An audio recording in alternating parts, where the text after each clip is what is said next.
नमस्कार स्टूडेंट्स। हिंदी में हम फिफ्थ पोयम कर रहे हैं जिसका अभी हम ग्रामर सेक्शन ले रहे हैं। तो उसमें सबसे पहले है समानार्थी शब्द। तो पहला है आर्य, उसका होगा श्रेष्ठ। सेकंड है वृंद, उसका होगा समूह। थर्ड है कुटिल, इसका होगा टेढ़ा। फोर्थ है कठोर, तो इसका समानार्थी सख्त। फिफ्थ औधन्य, तो इसका समानार्थी धृष्टता। सिक्स्थ बाधा, तो इसका होगा विघ्न। सेवंथ निर्भीक, तो इसका होगा निडर। एट कानन, तो इसका होगा जंगल। नाइन्थ है कानन, तो इसका समानार्थी होगा वन जंगल। और नाइन्थ है गोद, तो इसका होगा अंक। हाँ स्टूडेंट, अंक नंबर्स को भी अंक ही बोलते हैं हिंदी में। तो ये याद रखना है कि अगर कोई सेंटेंस आप कुछ लिख रहे हो तो उसमें स्पेशल याद रखना है। नंबर लिखते हो तो ऐसे हिसाब से, और कोई सेंटेंस है कि बच्चा माँ की गोद में खेल रहा है, तो उसका अगर है कि गोद का समानार्थी लिखो तो आपको अंक का लिखना है। हाँ अंक ऐसे। फिर टेंथ है तो दुर्दैव का होगा दुर्भाग्य या तो अभिशाप। फिर है प्रवीर, तो इसका होगा पराक्रमी। उसके बाद है ट्वेल्थ भुजा, तो इसका होगा बाहु। तो ये ट्वेल्थ समानार्थी है जो आपको अच्छे से नोट में लिखने हैं और अभी से बाय हार्ट कर लेना, क्योंकि 11th में आप लोगों का ग्रामर आपने अच्छे से नहीं किया था। 12th में ऐसा नहीं होगा, इसलिए सीरियसली लेना और ये अच्छे से अभी से स्टेप बाय स्टेप सभी चैप्टर्स का याद कर लेना। अभी नेक्स्ट टॉपिक है विलोम शब्द। फर्स्ट है आर्य। देखो स्टूडेंट, भूलना मत, आर्य समानार्थी में भी आया था और विरुद्धार्थी में तो है, विरुद्धार्थी में भी है। तो आर्य का होगा अनार्य। सेकंड है भाग्य का होगा दुर्भाग्य। थर्ड कुटिल का होगा सीधा। फोर्थ कठोर का होगा कोमल। फिफ्थ वीर का होगा कायर। सिक्स्थ बालक का होगा वृद्ध। ये याद रखना, बालक तो आप फिर बालिका कर देते हो कभी कभी, हाँ युवक कर देते हो, तो ये नहीं चलेगा। बालक का विलोम शब्द या कि विरुद्धार्थी शब्द वृद्ध ही होगा।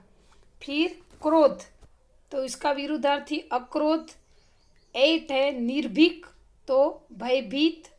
बाधा, तो निर्विघ्नता, यानी विघ्न डालना, बाधा डालना यानी विघ्न डालना, इसका ऑपोजिट होगा निर्विघ्नता।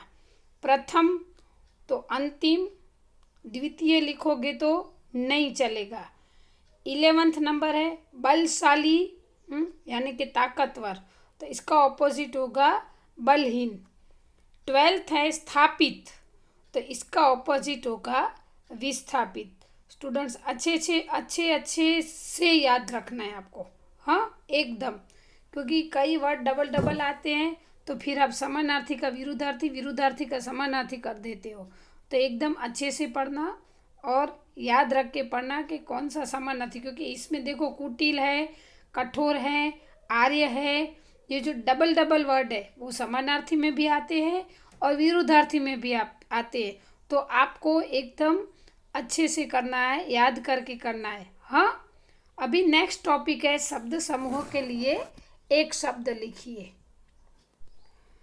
फर्स्ट शब्द समूह है वन का राजा, उसका आंसर होगा वनराज। सेकंड है सुख से पूर्ण, तो सुखमय। थर्ड है जो सीधा नहीं है, तो वो है टेढ़ा या तो कुटिल।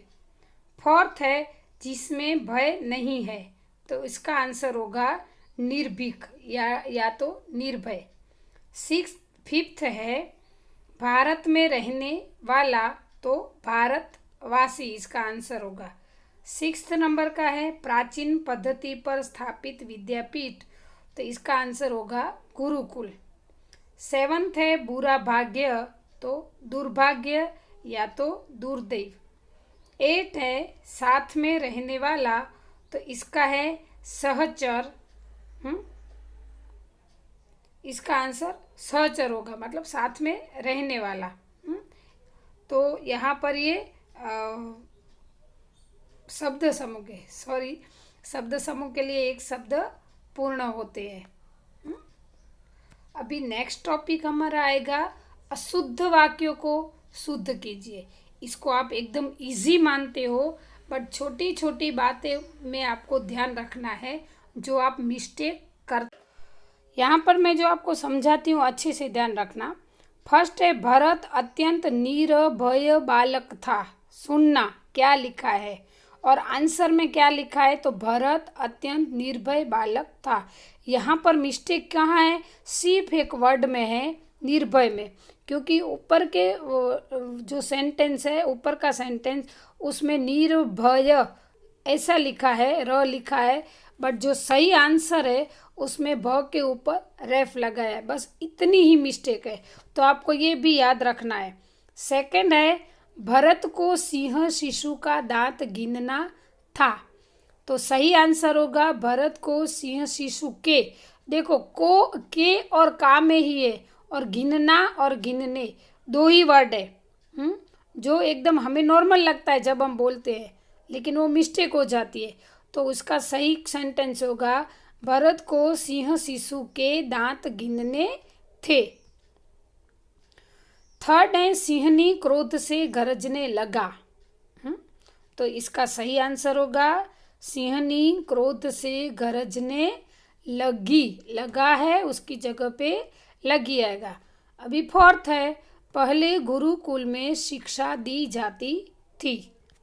तो इसका आंसर है पहले गुरुकुल। देखो, कु है, वो ऊपर जो कुल है वो बड़ा कु है, मतलब दीर्घ है, लेकिन जो सही आंसर है उसमें रस्व यानी कि छोटा कु है।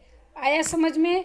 फिर शिक्षा है, तो शिक्षा में भी सेम है, डिफरेंट, कि जो गलत आंसर है उसमें दीर्घ यानी कि बड़ी शी है, बड़ी ई की मात्रा है, लेकिन जो सही आंसर है उसमें छोटी ई की मात्रा है, बाकी सही है। तो पहले गुरुकुल में शिक्षा दी जाती थी। अभी नेक्स्ट है, भरत की माता पति से बिछुड़ गई थी। तो इसका आंसर सेम, पढ़ते हो तो सेम आएगा कि भरत की माता पति से बिछुड़ गई थी, लेकिन पति है जो, उसकी मात्रा में मिस्टेक है। वहाँ पे बड़ी ई की मात्रा है ऊपर के सेंटेंस में, लेकिन जो सही सेंटेंस है उसमें छोटी ई की। फिर बिछुड़ने में भी सेम है, ऊ की मात्रा आपको चेंज करनी है। सिक्स्थ है, सिंह शिशु भरत का साहचर था। तो यहाँ पर दो मिस्टेक है, शु की मात्रा चेंज करनी है और साहचर के बदले में सहचर करना है। ठीक है स्टूडेंट, आपको ये छोटी छोटी बातें ध्यान में रखकर सेंटेंस करने हैं, जो अशुद्ध वाक्य है उसको शुद्ध करने हैं। तो यहाँ पर ये ग्रामर का वीडियो कंप्लीट होता है। हाँ, ये पूरा ग्रामर आपको नोटबुक में लिख लेना है और अच्छे से समझना है। तो चलो नेक्स्ट वीडियो में हम वापस से न्यू चैप्टर करेंगे। ठीक है, चलो ओके, थैंक यू।